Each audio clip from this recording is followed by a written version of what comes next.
Hi, this is Nils. I'm making a response to a commentator on one of my video blogs. Her name, well, it's Astnbrns. I'm afraid I don't know your name, so I'll just proceed.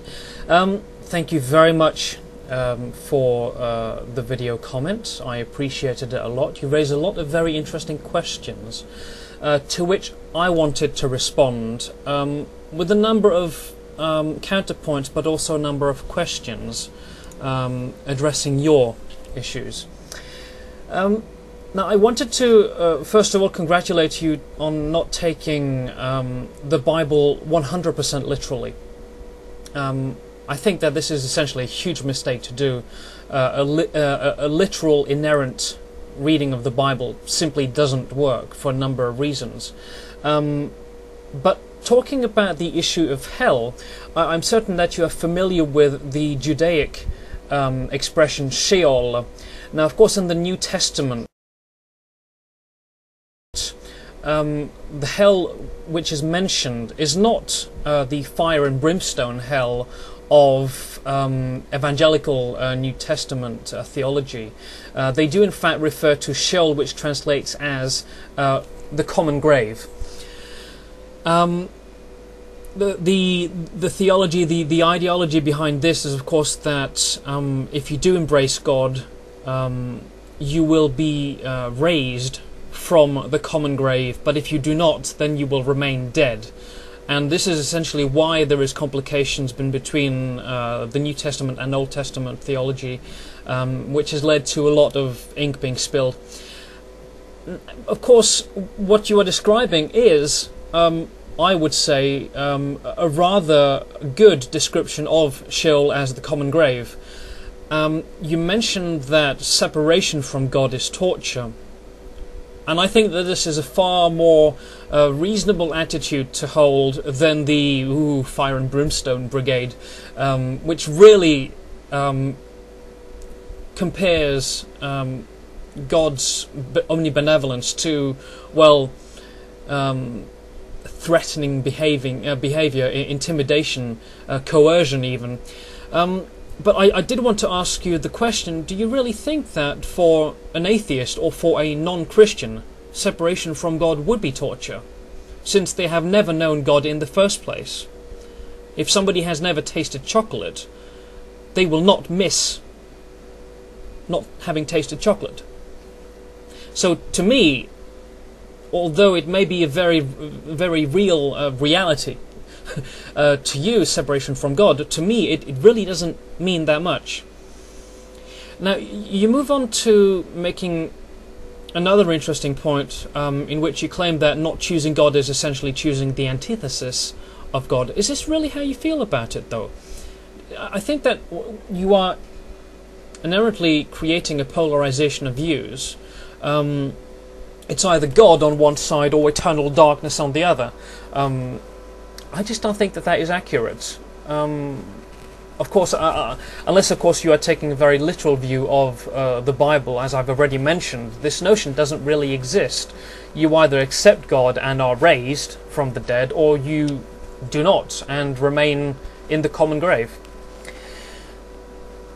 I wanted to raise another point, which is one that has really fascinated me over the past couple of years. It's the notion of free will. Now, we can talk until we're blue in the face about free will. It's a wonderful thing, a great subject.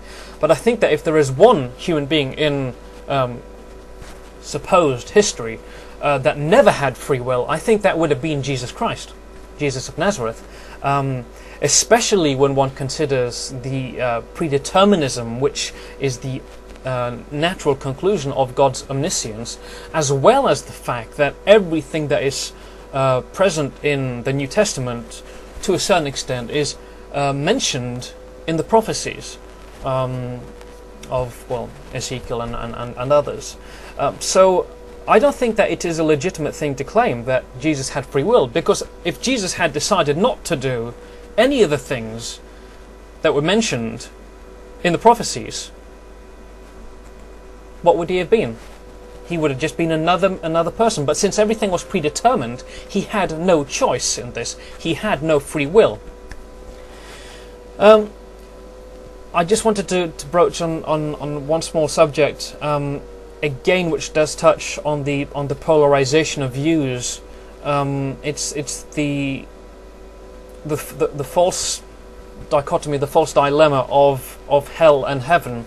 You describe, you seem to describe life, our earthly mortal existence, in very negative terms.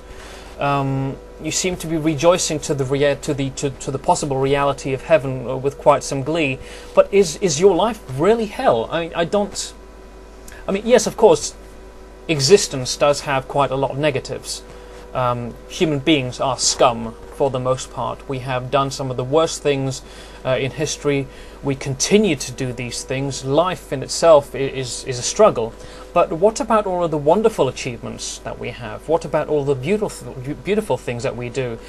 In the way that many monotheists, Christians, Jews, and Muslims describe life, it really does. There is really a heavy undertone of negativity. Life is crap, therefore I will look forward to my continued existence in heaven. And I just don't think that's a fair thing to do. Because life is beautiful. Life is beautiful, and we have to weigh the pros and the cons. But I think that with a little bit of positivity, the pros certainly do outweigh the cons. So maybe that is something that we could all consider. And I welcome any comment that you may have on that, because I think that I mean, consider this: if you are wrong, this is of course just hijacking Blaise Pascal's wager.